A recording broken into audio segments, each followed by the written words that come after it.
Bonjour tout le monde. Aujourd'hui, on va continuer ensemble notre progression dans le programme. On est toujours en thème 3 sur l'énergie et ses conversions. On a terminé chapitre 9, l'énergie d'un objet en mouvement. Énergie d'un objet en mouvement, chapitre 9, on l'a terminé. Et aujourd'hui, on va commencer ensemble la partie de l'électricité. Comme j'ai dit la dernière fois, la partie de l'électricité consiste de 3 chapitres. Chapitres 10 et 11 et 12. Résistance dans un circuit électrique, puissance d'un appareil électrique, consommation d'énergie électrique. Ou comme j'ai dit, qu'on va faire quoi? On va regrouper les 3 chapitres ensemble dans un seul chapitre. Mais avant de commencer chapitres 10 et 11 et 12, on va faire une petite révision sur les circuits étudiés en 5e et en 4e.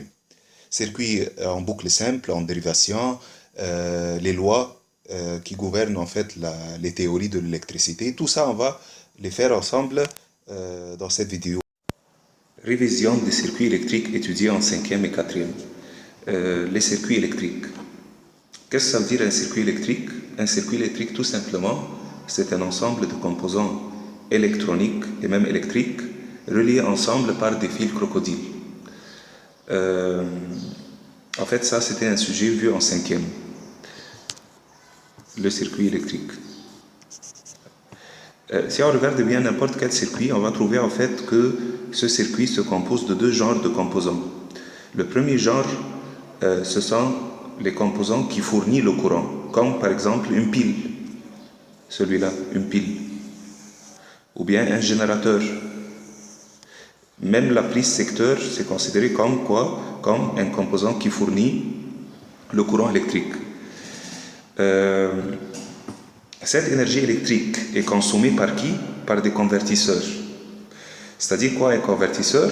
C'est un composant qui convertit la forme d'énergie d'une forme d'énergie électrique en une autre énergie. Ça peut être thermique, ça peut être par exemple cinétique du mouvement, comme par exemple le moteur.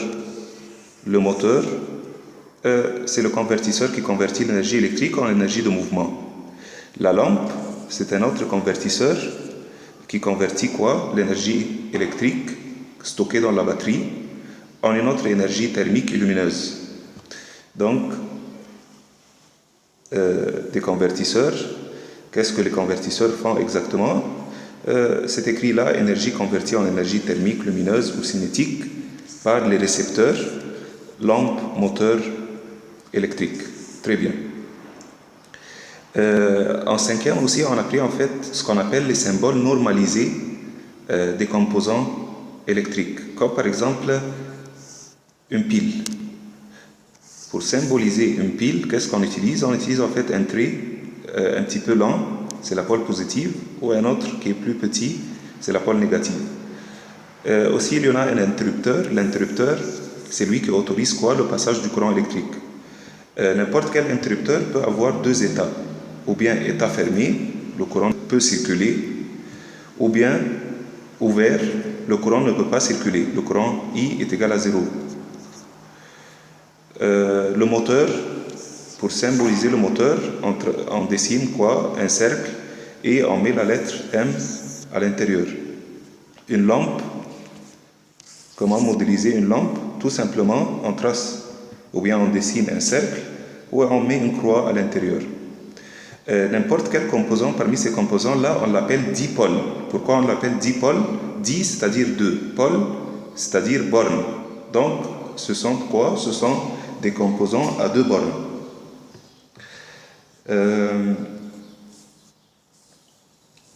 Là, on va prendre un exemple d'un circuit en boucle simple.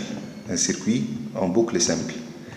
Qu'est-ce que ça veut dire en boucle simple? Boucle, c'est-à-dire que le courant électrique commence par la pôle positive de la pile et se termine dans la pôle négative de la pile.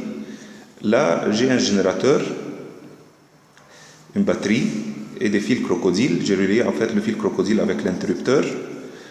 Puis l'autre borne de l'interrupteur est reliée avec une lampe et l'autre borne de la lampe est reliée avec la pôle négative. Ils forment une boucle. En fait, l'interrupteur peut avoir 2 états. Ou bien interrupteur ouvert, Donc le circuit est ouvert, le courant ne peut pas circuler. Ça c'est le schéma normalisé du circuit quand l'interrupteur est ouvert. Alors le courant ne peut pas circuler, donc la lampe est éteinte. Dans l'autre cas, là, l'interrupteur est fermé, on a un circuit fermé, le courant peut circuler et la lampe va s'allumer. La lampe va s'allumer. Ça, c'était un circuit simple étudié en 5e aussi. On a là deux remarques sur ce qu'on a expliqué tout à l'heure. La première remarque, il te dit, on ne peut pas avoir un courant électrique sans avoir une tension dans la batterie. On va imaginer la tension comme étant l'énergie nécessaire pour que le courant puisse circuler dans le circuit. Là, on a quoi? On a un petit circuit. Deux lampes sont reliées en série. Deux lampes et on a une batterie. En fait, le courant a une certaine valeur. Le courant qui circule et allume les deux lampes a une certaine valeur. Disons que le courant I est égal à 100 mA. En fait, on ne peut pas avoir un courant sans avoir une tension dans la batterie. Donc, la tension, on va la noter comment? U. Cette tension, ça peut être 9 volts par exemple. Donc, U est égal à 9 volts. Comme vous voyez là, la tension est plus grande que 0. Si la tension U est égale à 0, en fait, le courant I est égal à 0. Il n'y a pas de courant électrique. Donc, on doit avoir une tension dans la batterie pour que le courant puisse circuler dans le fil. Ça, c'était la première remarque. Deuxième remarque, il y en a aussi quelques dipôles un petit peu spéciales. Comme quoi? Comme par exemple la diode. Comme la diode. Ou bien la DEL, diode électroluminescente. Le symbole de la diode, en fait, la diode, c'est un composant électronique. Le symbole de la diode, triangle, un petit trait, et c'est un dipôle, donc il a deux bornes.